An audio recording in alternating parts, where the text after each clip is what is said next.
Welcome to next level academy. आज हम लोग शुरुआत करने वाले हैं वर्ब में टेंस। इससे पहले हम लोगों ने पार्ट्स ऑफ स्पीच के इंट्रोडक्टरी क्लासेस को एंड किया था, जिसमें noun, pronoun, adjective, verb, adverb, conjunction, preposition, interjection ये सब पढ़ा था। उसके साथ ही हमने जाना था primary helping verb, modal verb, main verb में क्या क्या डिफरेंसेस हैं, क्या क्या अंतर हैं, इसके बारे में जाना था। आज हम लोग पहला क्लास टेंस का पहला क्लास शुरू करेंगे और चलिए शुरुआत करते हैं।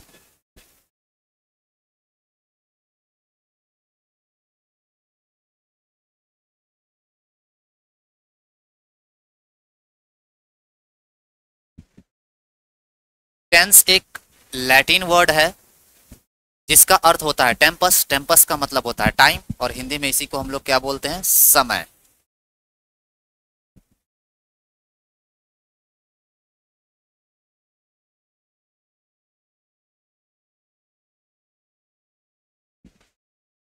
और जब भी हम टेंस की बात करेंगे तो टेंस का जो मतलब होगा वो वर्ब प्लस टाइम की बात होगी।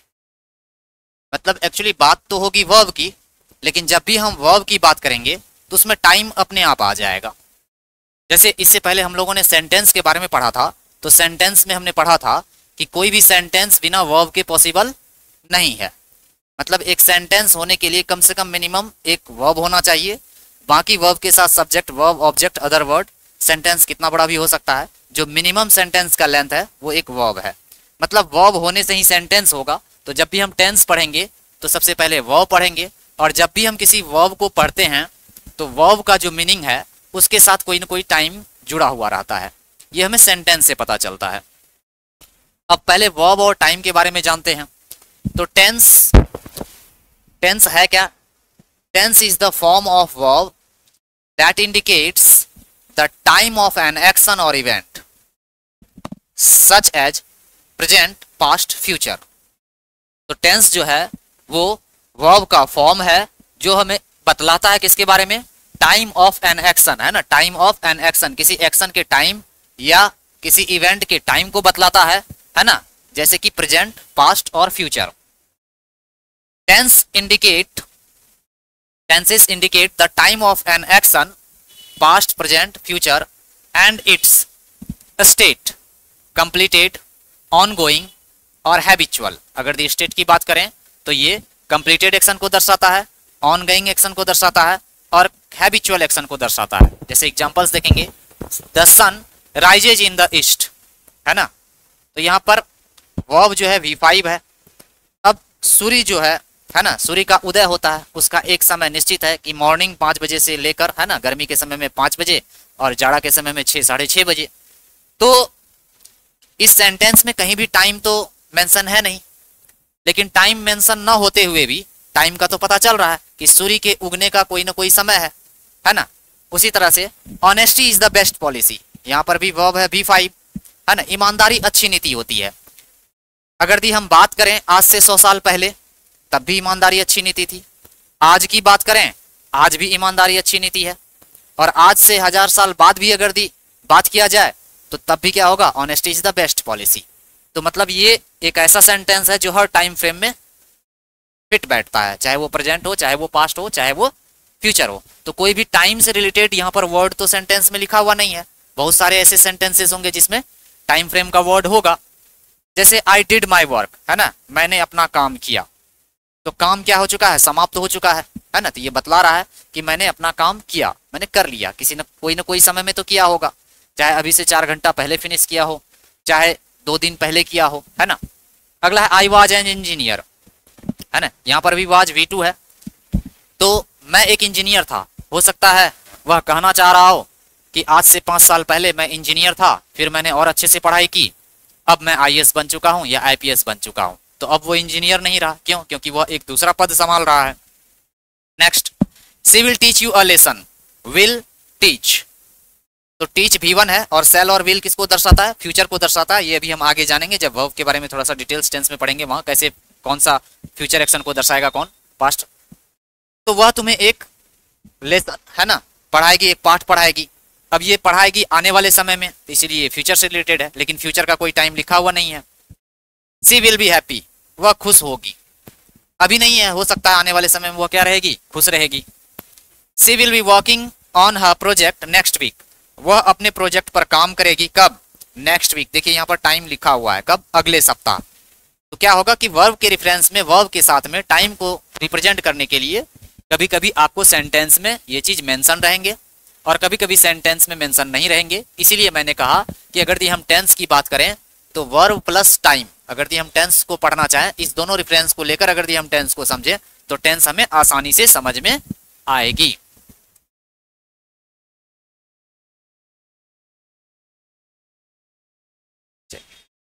तो टेंस का मतलब हमने बताया, पहला चीज तो वर्ब और दूसरा टाइम। अब वर्ब के बारे में पहले क्लासेस में हमने पढ़ा है कि वर्ब दो प्रकार का होता है, एक्शन और नॉन एक्शन। और वर्ब के रूप जो है वो 5 रूप होते हैं, V1, V2, V3, V4, V5। क्योंकि इसका नेचर दो प्रकार का है, इसीलिए इस पांचों रूप को हमने दो भागों में बांटा, एक में V1 या V5 और V2 और दूसरे ग्रुप में V3 और V4 है। तो ये जो पहला वाला ग्रुप है इसको हम कहते हैं प्योरेस्ट फॉर्म ऑफ वर्ब।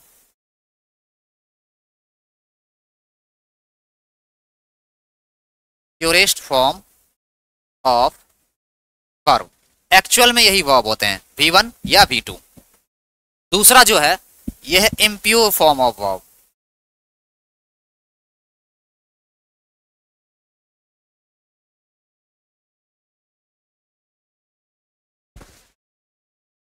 अब इसे इम्प्योर फॉर्म ऑफ वर्ब क्यों कहा, जनरली प्रायः, है ना, V1 या V2 को किसी हेल्पिंग वर्ब की जरूरत नहीं पड़ती है। लेकिन अगर दी सेंटेंस में हम V3 या V4 को देखें तो हम ये कह सकते हैं कि V4 के साथ हमेशा V वर्ब का प्रयोग होता है और उसी तरह से V3 के साथ हमेशा हैव फैमिली का प्रयोग होता है। और बी फैमिली, हैव फैमिली आपको पहले से मैंने बता चुका हूं जब वर्ब का इंट्रोडक्शन पढ़ाया था।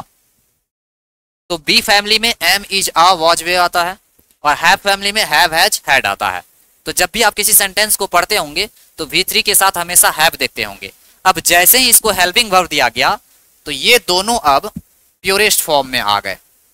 अब कौन से फॉर्म में आ गए, अब इसको हम कह सकते हैं कि प्योरेस्ट फॉर्म। जब तक ये अकेले है तब तक इम्प्योर है, जैसे ही इसके साथ हेल्पिंग वर्ब आ जाए तो ये प्योरेस्ट फॉर्म ऑफ वर्ब में आ गया, मतलब अब इसके जैसा ये बिहेव करने लगा। और हमने जब प्राइमरी हेल्पिंग वर्ब पढ़ा था तो प्राइमरी हेल्पिंग वर्ब के बारे में आपको बताया था कि प्राइमरी हेल्पिंग वर्ब हमारे पास कितने थे, पहला बी, दूसरा कौन था, हैव, और तीसरा कौन है, तीसरा डू है। तो इसमें से तो बी के साथ किसके साथ आ गया, V4 के साथ, हैव किसके साथ आ गया, V3 के साथ, बच गया कौन, डू। तो जब हम सेंटेंस के स्ट्रक्चर को चेंज करेंगे, है ना, जैसे हमको इसका नेगेटिव बनाना हो तो हम क्या करते हैं कि हैज या have plus not plus V3, उसी तरह से एम, इज या are plus not plus V4। तो एक हमारे पास मेन वर्ब है और एक हेल्पिंग वर्ब है, इसी के बीच में हमने नोट लगा दिया। हेल्पिंग वर्ब है, मेन वर्ब है, इसके बीच में नोट लगा दिया। तो यहां तो हमें दिक्कत नहीं हुई, है ना, सेंटेंस को पॉजिटिव से निगेटिव बनाने के लिए क्योंकि हमारे पास दो वर्ब थे तो जस्ट हेल्पिंग वर्ब के बाद हम नोट लगा देते हैं। लेकिन इस कंडीशन में V1 या V5 के कंडीशन में हमारे पास तो हेल्पिंग वर्ब नहीं है, इसको हेल्पिंग वर्ब की जरूरत है नहीं। तो जब हम सेंटेंस के ट्रांसफॉर्म करेंगे निगेटिव इंट्रोगेटिव में तब इस वर्ब का सहायता, मतलब ये वर्ब इनके साथ आ जाएगा।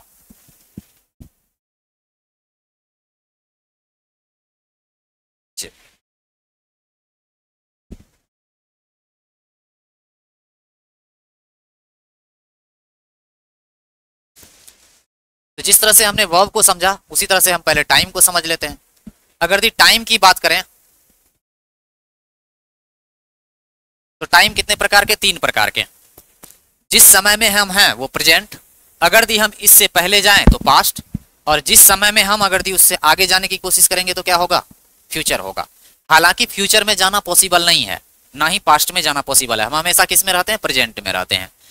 क्योंकि पहले के समय को हम अनुभव किए हुए रहते हैं, जैसे आज का दिन भर का जितना भी समय है या पिछले साल का जितना भी समय हमारे आंखों के सामने से गुजरा है उसका अनुभव तो है। इसलिए पास्ट को फील करना बहुत आसान होता है और प्रेजेंट के आधार पर हम फ्यूचर का डिसीजन लेते हैं कि फ्यूचर में हम क्या क्या करेंगे। जैसे मान लीजिए किसी व्यक्ति का इनकम अच्छा है तो वो कहेंगे कि मैं अगले साल कार खरीदूंगा। तो वो जो अगले साल कार खरीदने में सक्षम हो पा रहा है वो किसके बेसिस पे? प्रेजेंट के बेसिस पे।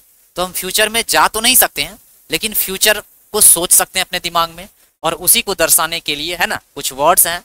जैसे प्रेजेंट को दर्शाना है तो हम टुडे वर्ड का प्रयोग करते हैं, प्रेजेंट डे का प्रयोग करते हैं। अब प्रेजेंट डे हो गया तो प्रेजेंट डे के बाद वीक हो जाएगा, मंथ हो जाएगा, ईयर हो जाएगा, है ना। नाउ का प्रयोग जो है इसमें प्रेजेंट में होगा, है ना। उसी तरह से प्रेजेंट डे के लिए अगर दी फ्यूचर का बात करें तो नेक्स्ट डे हो जाएगा, और अगर दी पास्ट की बात करें तो लास्ट डे हो जाएगा, और लास्ट डे है तो last month, last week, last year, ऐसा हो सकता है। तो ऐसे बहुत सारे टाइम रेफरेंसेस के वर्ड होंगे जो आपको जिस समय में जो शब्द आपके सामने आएंगे उसको आप इस तरह से एक चार्ट में बना लेंगे कि कौन सा प्रेजेंट में रहेगा, कौन सा फ्यूचर में जाएगा, कौन सा पास्ट में जाएगा। और जब हम टेंस को विस्तार में पढ़ेंगे तो अगर दी आपके माइंड में ये टाइम का रेफरेंसेस अगर दी आपको पहले से पता है तो आप किस सेंटेंस के साथ कौन सा टाइम यूज करेंगे, उससे आपका क्या होगा कि सेंटेंस में गलती नहीं होगी, या कॉमन एरर बनाने में या सेंटेंस इंप्रूवमेंट बनाने में आपके क्वेश्चंस आसानी से बन जाएंगे। मुझे बस इतना समझाना था कि चूंकि प्राइमरी हेल्पिंग वर्ब जो है वो 3 थे, बी, हैव और डू। इसमें से मुख्य बी और हैव था, डू का तो जरूरत पड़ नहीं रहा था।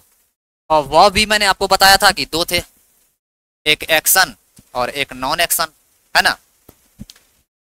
तो सबको मैंने 3-3 कैटेगरी में बांटा। चूंकि टाइम 3 है ना, प्रेजेंट, पास्ट, फ्यूचर, तो टेंस भी कितने हो जाएंगे? 3।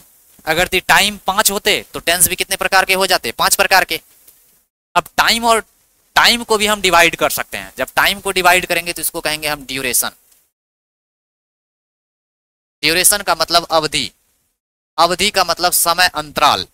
तो इससे आगे जो हम लोग जानेंगे वो ड्यूरेशन को जानेंगे। तो जब टाइम को हमने डिवाइड किया तो प्रेजेंट, पास्ट, फ्यूचर, जहां हम हैं प्रेजेंट, इससे अगर दी पहले जाएंगे पास्ट, और इससे अगर दी आगे जाएंगे तो वो क्या होगा? फ्यूचर होगा। जैसे मान लीजिए कि अभी मैं जो आपको पढ़ा रहा हूं, जो भी टाइम हो रहा होगा जिस समय आप वीडियो देखेंगे, वो जो 1 घंटा होगा, है ना, मान लीजिए आपने 8 से 9 वीडियो देखा, रिकॉर्डेड मोड में देखा, तो 8 से 9 का टाइमिंग जो होगा वो आपके लिए प्रेजेंट होगा, और उससे जस्ट पहले 1 घंटा जो 7 से 8 होगा वो पास्ट हो गया क्योंकि वो बीत गया है, और 9 से 10 जो आगे आने वाला है वो क्या होगा? फ्यूचर होगा।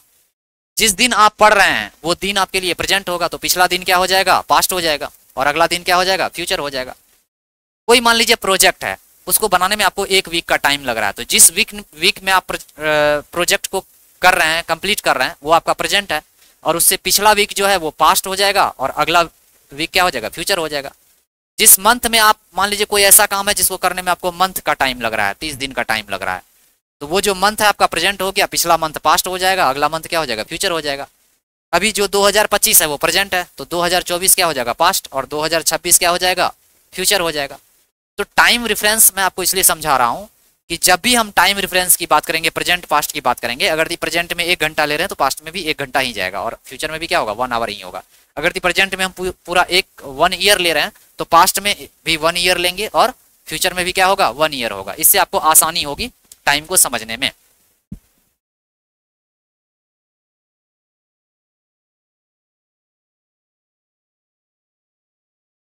तो चूंकि टाइम 3 प्रकार के हैं, प्रेजेंट, पास्ट, फ्यूचर, इसीलिए टेंस भी कितने हो गए? Present tense, past tense, future tense. अच्छा, प्रेजेंट टेंस की बात करेंगे तो चूंकि हमने टेंस के बारे में क्या बताया था कि टेंस का मतलब होता है वर्ब प्लस टाइम। अब टाइम सेंटेंस में लिखा भी हो सकता है, नहीं भी लिखा सकता है ना, अंडरस्टूड रहता है।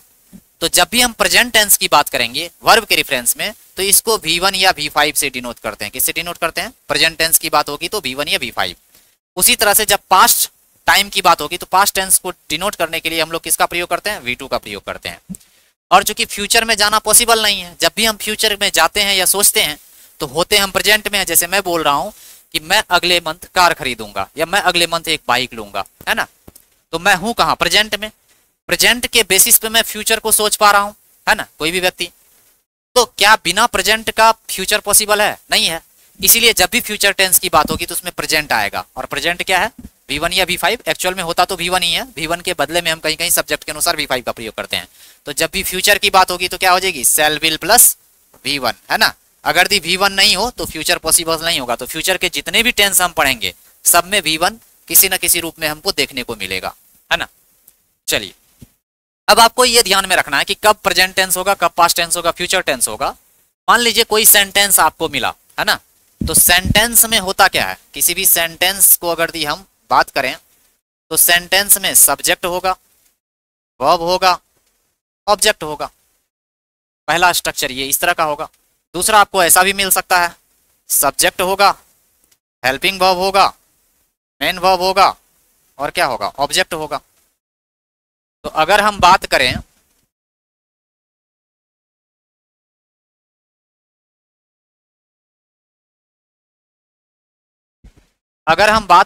इसमें एक ही वर्ब है तो ये कौन सा वर्ब हो जाएगा, मेन वर्ब।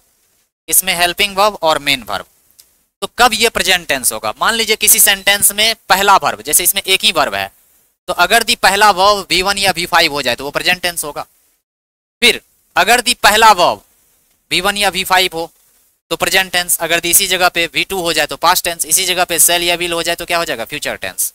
तो जब भी हम प्रेजेंट टेंस की बात करेंगे तो उसको वर्ब डिनोट करेगा V1 या V5, लेकिन कंडीशन है ये होना चाहिए फर्स्ट वर्ब ऑफ सेंटेंस। मतलब इस वाले स्ट्रक्चर में चाहे एक वर्ब हो, एक से अधिक वर्ब हो, जो पहला वर्ब होना चाहिए वो V1 या V5 होना चाहिए।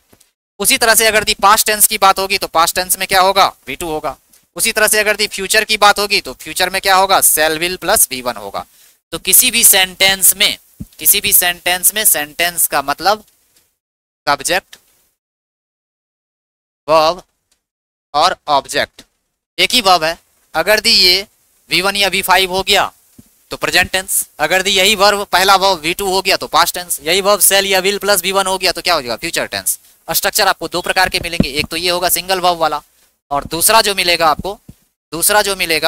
वो होगा subject plus helping verb plus main verb plus object होगा। तो इसमें फर्स्ट वर्ब कौन है, फर्स्ट वर्ब हेल्पिंग वर्ब है, इसको हम फर्स्ट वर्ब कह सकते हैं। और जो मेन वर्ब है ये कौन सा वर्ब हो जाएगा, ये लास्ट वर्ब हो जाएगा। तो यदि पहला वाला वर्ब, ये दूसरे टाइप का स्ट्रक्चर में, अगर दी पहला वाला वर्ब V1 या V5 हुआ तो प्रेजेंट टेंस, पहला वाला वर्ब V2 हुआ तो पास्ट टेंस, पहला वाला ही वर्ब सेल या विल प्लस V1 हुआ तो ये क्या हो जाएगा, फ्यूचर टेंस। तो यहाँ से आप किसी भी सेंटेंस को आसानी से पहचान सकते हैं कि वो प्रेजेंट टेंस है कि पास्ट टेंस है कि फ्यूचर टेंस। ये हमने आपको पहचानने के लिए बताना चाहिए। बस कंडीशन इतना है कि सेंटेंस का पहला वर्ब V1 या V5 present tense, V2 past tense और सेल या विल हो जाएगा तो फ्यूचर टेंस होगा।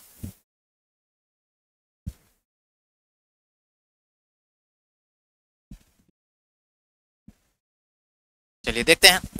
तो मैंने बताया था कि सेंटेंस में सबसे पहले हमको वर्ब खोजना है, स्पीक्स V5 ढूंढ लिया, is V5, I am studying तो एम तो V1 है और ING लगा हुआ है तो ये V4 है। I have finished, have V1, finished ED लगा हुआ है, हैव के साथ क्या आता है, V3। I have been travelling, have been travelling, ING लगा हुआ है V4।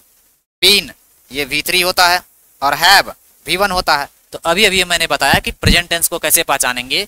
अगर दी पहला ही वर्ब क्या हो जाए, V1 या V5 हो जाए, पहला ही वर्ब, तो देखिए ये जो वर्ब है पहला ही वर्ब स्पीक्स, ये V5 है तो ये कौन सा टेंस हो जाएगा, प्रेजेंट टेंस। उसी तरह से पहला ही वर्ब, इसमें एक ही वर्ब है तो ये भी क्या होगा, प्रेजेंट टेंस। पहला वर्ब V1, लास्ट वाला क्या है हमें उससे मतलब नहीं है। प्रेजेंट पास्ट फ्यूचर पहचानने के लिए हम सिर्फ पहले वाले वर्ब को देखेंगे। पहला वाला वर्ब V1 तो ये भी प्रेजेंट टेंस हो जाएगा। इसमें भी पहला V1 लास्ट में V3, हमें लास्ट वाले से मतलब है नहीं। जब प्रेजेंट पास्ट फ्यूचर पहचानना हो तो सिर्फ पहले वाले पे इंडिकेट करेंगे। पहला वाला वर्ब V1 तो ये भी क्या होगा, प्रेजेंट टेंस। इस सेंटेंस में भी पहला वाला V1 तो ये भी क्या हो जाएगा, ये भी प्रेजेंट टेंस होगा। तो उम्मीद है आप आराम से पहचान जाएंगे। अब कोई भी सेंटेंस मिलेगा। अच्छा, प्रेजेंट टेंस होता क्या है, the verb that describes actions और states that are currently happening, universally true और हैबिचुअल। वैसे एक्शंस जो कि करंट में हो रहा हो, फिर क्या हो कि यूनिवर्सली ट्रू हो, है ना, और हैबिचुअल हो, जो हैबिट को दर्शाता हो, है ना। जैसे I wake up early in the morning at 5 o'clock, मैं रोज जो है 5 बजे सुबह उठता हूँ, तो ये क्या है, मेरा हैबिचुअल एक्शन है। The sun rises in the east, ये भी क्या है, एक फेनोमिनन है जो यूनिवर्सली ट्रू है। Water boils at 100 degree Celsius, है ना, तो ये आपके प्रेजेंट टेंस हो गए। It is used to express what is true the moment of speaking, है ना, कि बोलते समय क्या सही है उसके बारे में बतलाता है, तो ये प्रेजेंट टेंस हो गया।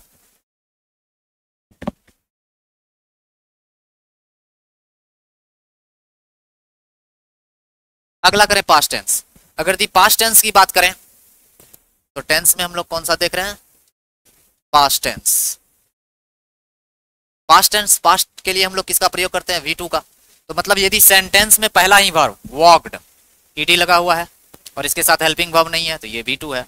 वॉज V2, वॉज राइटिंग, तो पहला वाला V2, दूसरा वाला V4। Had eaten, eaten V3 और हैड क्या है, V2। They had been waiting, ING V4, been V3 और पहला वाला क्या है, V2। तो यदि किसी सेंटेंस में पहला ही वर्ब V2 हो तो ये सारे के सारे क्या हो जाएंगे, पास्ट टेंस हो जाएंगे, है ना। ये पहचानने का एक नियम है। लास्ट में कौन आ रहा है उससे हमें मतलब नहीं है। अगर दी पहला वाला वर्ब V1 या V5 तो प्रेजेंट टेंस, पहला वाला वर्ब अगर दी V2 है तो वो पास्ट टेंस, और पहला वाला वर्ब जो है वो अगर दी सेल या विल हो जाए प्लस V1 हो जाए तो वो फ्यूचर टेंस होगा। अच्छा, पास्ट टेंस किसको दर्शाता है, the verb that describes actions और states that occurred in the past, मतलब कोई ऐसी घटना जो, है ना, पास्ट समय में क्या हो चुका हो, घटित हो चुका हो, मतलब वो काम क्या हो चुका हो, कंप्लीट हो चुका हो, फिनिश हो चुका हो, तो उसको हम क्या कहेंगे, पास्ट टेंस कहेंगे।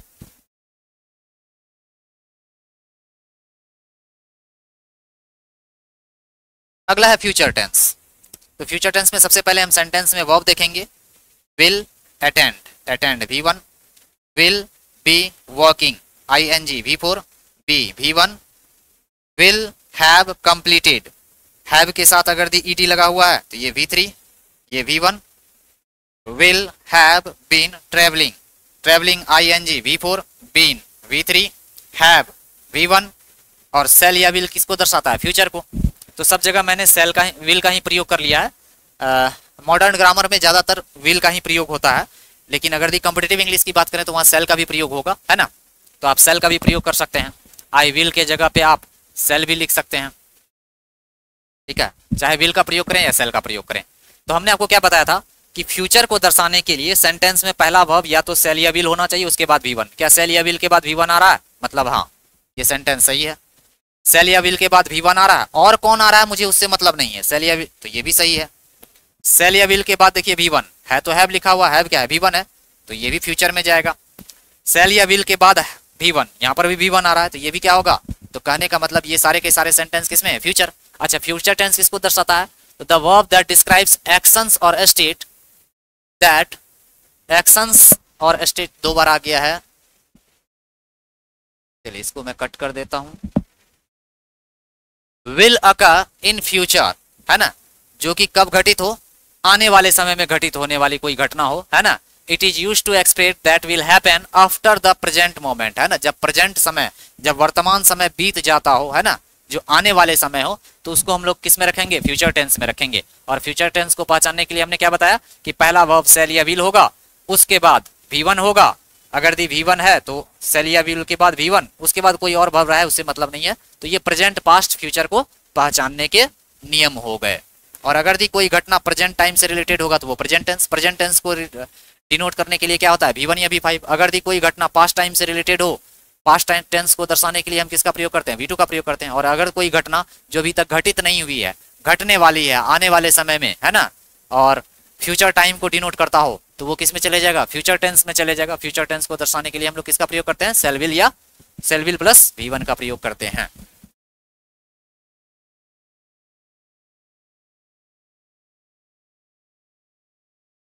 तो अभी तक हमने देखा टेंस का मतलब वर्ब प्लस टाइम, है ना। अब टाइम में हम लोग किसको देखेंगे, ड्यूरेशन। चलिए, ये टेंस को समझने के लिए एक चार्ट है जिसमें आपको हम बता रहे हैं कि आप इसको ऐसे समझ लीजिए कि मान लीजिए ये टाइम है।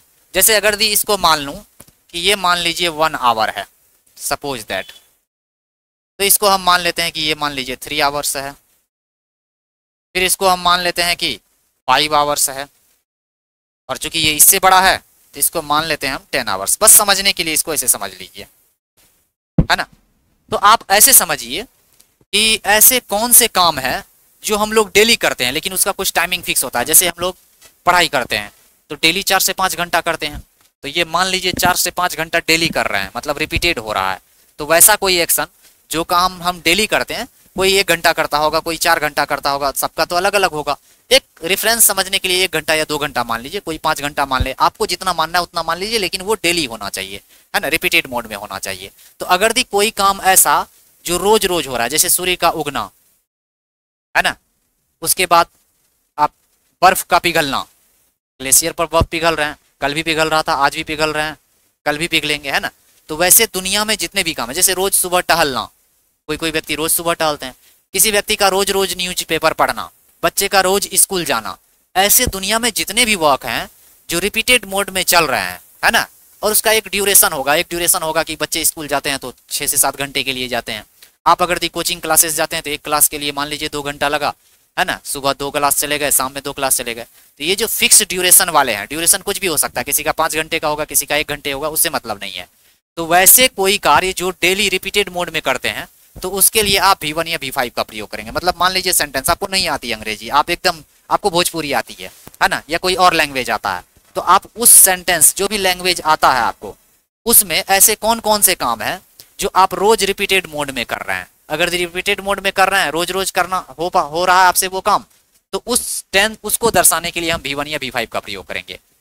अब ऐसे कोई काम है जो आप बोलते समय, जैसे मैं पढ़ा रहा हूं और पढ़ाने का काम भी चालू है ना, अब रोज मेरा पढ़ाने का काम है, लेकिन जिस समय ये काम कर रहा हूं उस समय मैं इसके बारे में बता भी रहा हूं, है ना। जैसे आपने बोला कि मैं मैथमेटिक्स सॉल्व कर रहा हूं, तो आप बोल भी रहे हैं और साथ साथ में मैथमेटिक्स सॉल्व करने का काम भी हो रहा है। या आपने कहा कि मैं पढ़ रहा हूं, तो आप बोल रहे हैं और साथ में क्या हो रहा है, आपका पढ़ाई भी क्या है, कंटिन्यू है।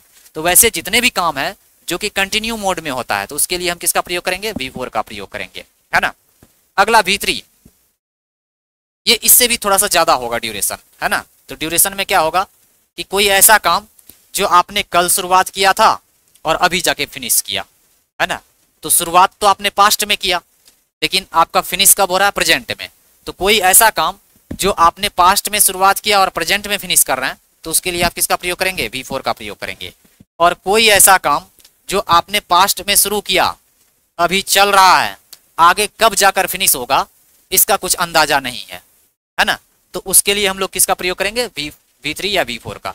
एक्चुअल में बेसिकली यही 3 है, क्योंकि वर्ब भी कितने थे 3, टाइम भी कितने थे 3, इसको बनाया गया, इसको किससे बनाया गया, V3 और V4 को जोड़कर, है ना। तो ड्यूरेशन आपको समझ में आ गया, है ना। चलिए नेक्स्ट,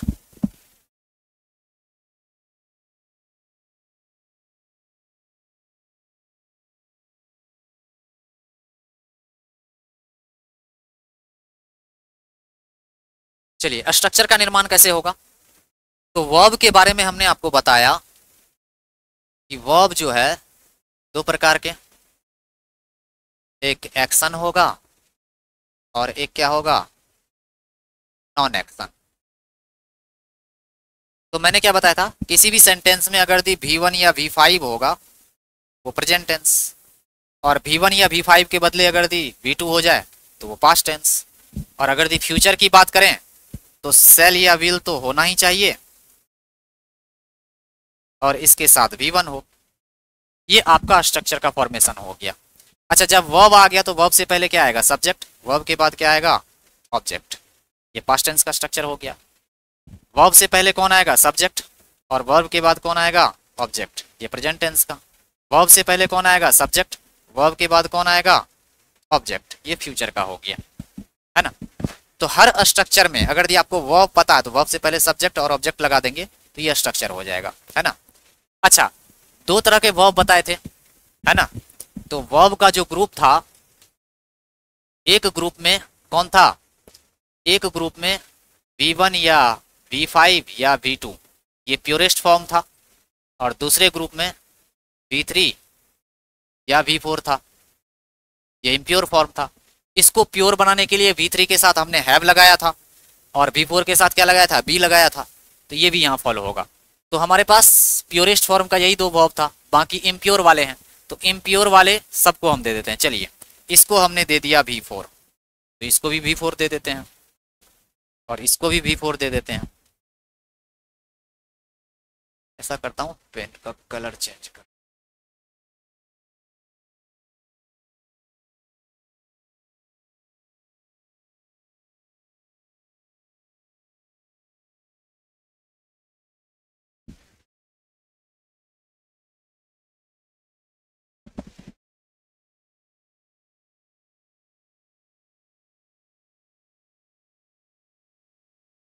चलिए इसको V4 दिया, इसको भी V4 दिया,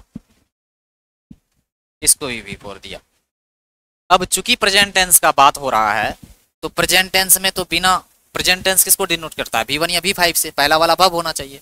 अब इसमें हेल्पिंग वर्ब के तौर पर कौन आ जाएगा, तो यहीं पर आ जाएगा एम इज, और कौन आ जाएगा, आर। और एम इज आर का पास्ट क्या होता है, वॉज या वो। तो अगर दी हमको प्रेजेंट टेंस से पास्ट टेंस में स्विच करना हो V4 के मामले में, तो V4 तो सब जगह फिक्स है। उसी तरह से फ्यूचर तो सेल विल से शुरू होता है, तो ये सेल और विल आ गया। लेकिन सेल और विल के साथ कौन आता है, V1। तो एम इज आर का ये क्या होता है, बी होता है। अब इसी के बाद ऑब्जेक्ट और सब्जेक्ट जोड़ दीजिए, इसके बाद ऑब्जेक्ट, इसके बाद सब्जेक्ट, इसके बाद ऑब्जेक्ट, इसके बाद सब्जेक्ट जोड़ दीजिए, तो ये आपका दूसरा टेंस हो गया। एक बच गया V3, तो चलिए इसको हम V3 दे देते हैं।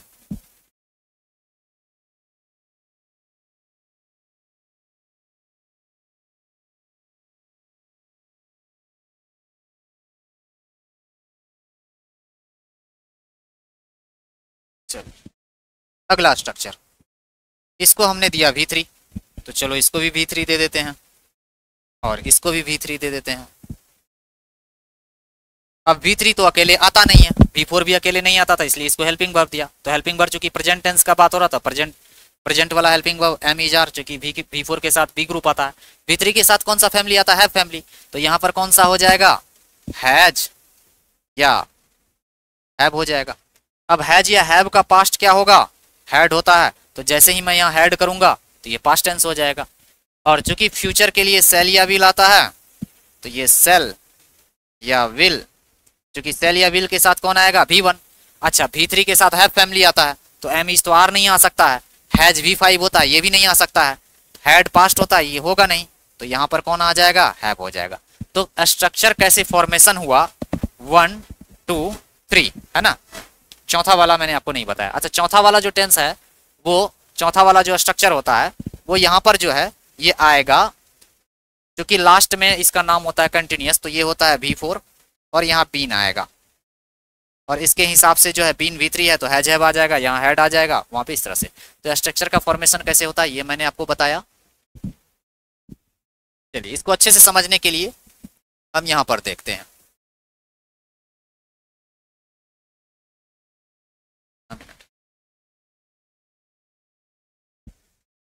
चलिए देखिए स्ट्रक्चर्स कैसे, जैसे ही देखेंगे। अच्छा आप एक चीज देख रहे होंगे, प्रेजेंट टेंस, ये ग्रीन कलर का देख रहे होंगे, है ना। अब चूंकि यहाँ एक ही वर्ब है, V1 या V5, है ना, इसके आगे सब्जेक्ट, सबके आगे देखिए सब्जेक्ट ऑब्जेक्ट लगा होगा।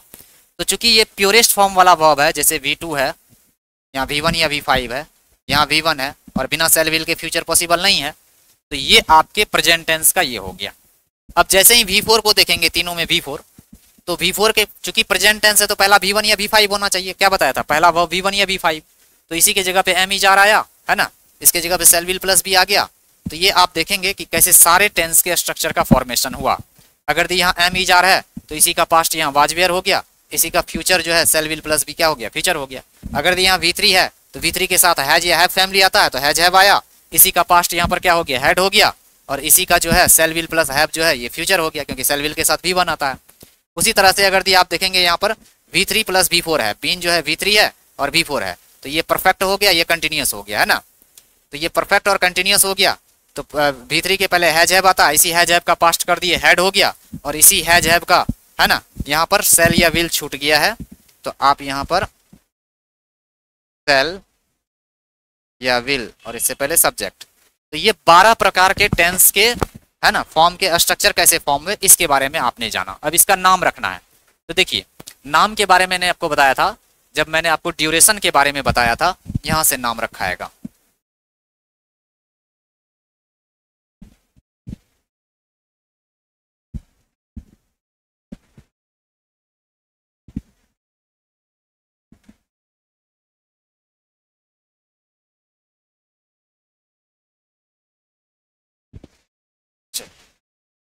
जब भी V1 या V5, इसका नाम होगा इंडेफिनिट, लेकिन इसका नाम होगा कंटिन्यूअस, इसका नाम होगा परफेक्ट। अच्छा, V3 परफेक्ट है, V4 कंटिन्यूअस है, तो V3 प्लस V4 का क्या हो जाएगा, परफेक्ट कंटिन्यूअस हो जाएगा, तो यहां से नाम रखेंगे। अब आप स्ट्रक्चर के हिसाब से सारे टेंस का नाम डिसाइड कर सकते हैं। अगर चलिए देखिए, यहाँ V1 या V5 है, यही फर्स्ट वर्ब है, यही लास्ट वर्ब है। चूंकि यही फर्स्ट वर्ब है तो फर्स्ट वर्ब आया तो प्रेजेंट, और चूंकि इसी का लास्ट वर्ब है, लास्ट वर्ब है, तो लास्ट का नाम क्या है, इंडेफिनिट, तो ये प्रेजेंट इंडेफिनिट हो गया। उसी तरह से ये पास्ट इंडेफिनिट हो गया, ये फ्यूचर इंडेफिनिट हो गया। V4 का नाम हमने क्या दिया था, कंटिन्यूअस, और इसके पहले V1 या V5 है, तो V1 या V5 है तो प्रेजेंट, और ये कंटिन्यूअस तो प्रेजेंट कंटिन्यूअस। उसी तरह से यहाँ पर कंटिन्यूअस, ये V1 का पास्ट V2 है, तो ये पास्ट कंटिन्यूअस हो गया, और ये फ्यूचर कंटिन्यूअस हो गया। ये परफेक्ट है, तो अगर दी परफेक्ट की बात करें, V3 परफेक्ट है, तो परफेक्ट से पहले V1 या V5 तो प्रेजेंट है ना, प्रेजेंट परफेक्ट, ये पास्ट परफेक्ट हो गया, ये फ्यूचर परफेक्ट हो गया। उसी तरह से यहाँ B plus V3 plus V4 है, तो ये परफेक्ट कंटिन्यूअस हुआ। उसके पहले V1 है, V1 या V5 प्रेजेंट, तो ये प्रेजेंट परफेक्ट कंटिन्यूअस, ये पास्ट परफेक्ट कंटिन्यूअस, ये फ्यूचर परफेक्ट कंटिन्यूअस। तो ये टेंस के बारे में आपने जाना कि कैसे इसका स्ट्रक्चर फॉर्म होता है।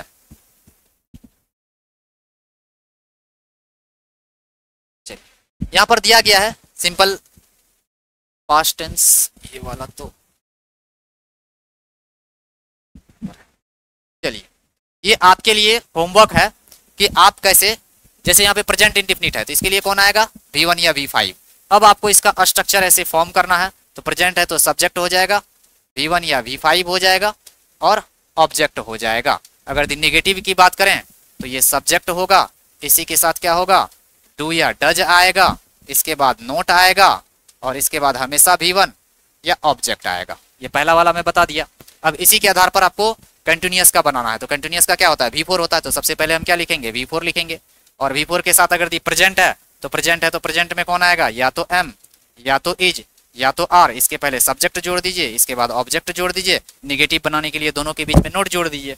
उसी तरह से यहाँ पे क्या होगा, आपका भी परफेक्ट है, अगर दी परफेक्ट की बात करें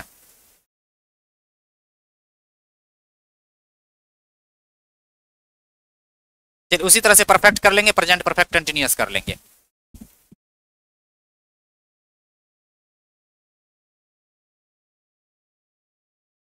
अगला उसी तरह से पास्ट टेंस है। अगर दी पास्ट टेंस की बात करें तो एक मैं बता देता हूं कि इसमें क्या होता है, पास्ट का क्या होता है, पेन काम नहीं कर रहा है इसका,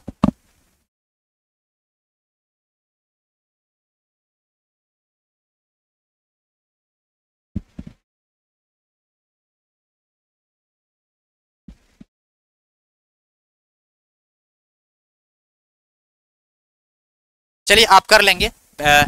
चूंकि पास्ट है तो क्या होगा, V2 होगा, तो V2 लिखेंगे, इसके पहले सब्जेक्ट, उसके पास ऑब्जेक्ट, तो जैसे ही V2 टूटेगा तो did plus not plus V1 हो जाएगा। उसी तरह से आप कंटिन्यूअस करेंगे, परफेक्ट करेंगे, परफेक्ट कंटिन्यूअस करेंगे। लास्ट जो आपका है वो फ्यूचर टेंस है, तो फ्यूचर टेंस को अगर देखेंगे तो फ्यूचर में क्या होगा, सेल विल प्लस V1 है ना, तो इसका ये जो है सेल विल प्लस V1 होगा। इंडेफिनिट, इंडेफिनिट के लिए क्या होता है, V1 या V5 या V2 है ना, तो फ्यूचर में क्या होता है, सेल विल के साथ V1 आता है। उसी तरह से अगर दी कंटिन्यूअस की बात करेंगे V4, तो shall will plus B plus V4 हो जाएगा। और परफेक्ट की बात करेंगे तो परफेक्ट के लिए V3 होता है, तो इसमें क्या हो जाए, shall will plus have plus V3। और परफेक्ट कंटिन्यूअस की बात करेंगे तो shall will plus have plus been plus V4। ये आपके स्ट्रक्चर, तो ये आपका टेंस का पहला क्लास, कैसे स्ट्रक्चर्स फॉर्म होते हैं, कैसे नेम उसका हम रखते हैं, आपको आसानी होगी। तो इसको आप क्या करेंगे, इस टॉपिक को देखकर और इसको कंप्लीट कर लेंगे, अच्छे से नोट्स बना लेंगे, ताकि आपको अगला क्लास अच्छे से समझ में आ जाए। Thank you.